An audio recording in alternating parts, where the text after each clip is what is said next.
What was the sort of next big mission, or I guess more long-term mission that you started out with? Oh God, I mean, I suppose the first really long-term one was in the city of Leicester.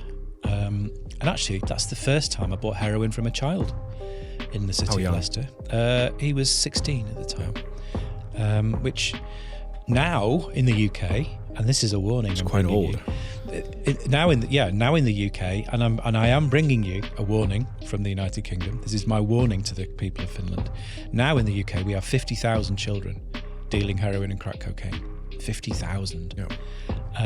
But back in 2001, many of them younger than 16. Oh, as young as 12. Yeah, they're recruited and groomed and exploited. They're groomed from the age of 12, traumatized from the age of 12. Then it was really unusual, and I was a bit shocked, to be honest, that this 16-year-old kid was selling me heroin. But actually, he was a nice kid. You know, he had a good sense of humour. I could have a laugh with him. It was quite relaxing. But over the space of that 6-month operation, I saw that 16-year-old turn into a terrifying 17-year-old who was using casual violence to build his reputation. I remember near the end of the operation, I saw him, and we were walking along the pavement, and he reached over and casually smashed my head into a lamppost just to let me know who was boss. And 6 months before, he wouldn't have done that. He would have joked with me. But this is typical, because his peers were teaching him how to behave, how to survive in that marketplace. Because if you're not prepared to be ruthless and use violence, then you're going to lose your territory.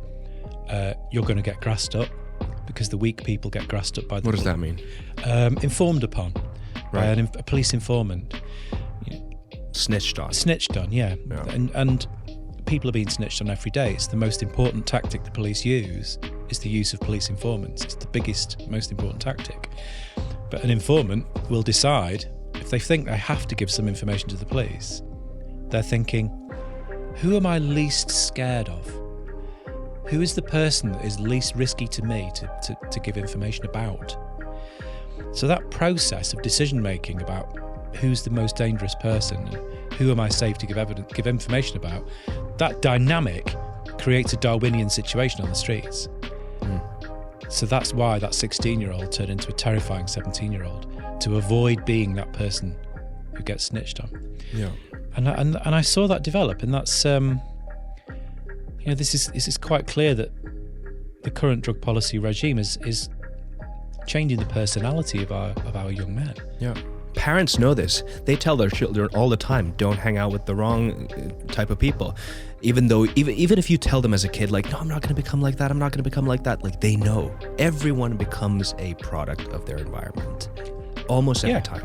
But still we forget this somehow when we think about drug policy and how we moralize a lot of the people involved. Yeah, absolutely. And that is well put, actually. People do become a product of their environment. It's just we have to start being aware of what's created the environment. And it's not actually that complicated.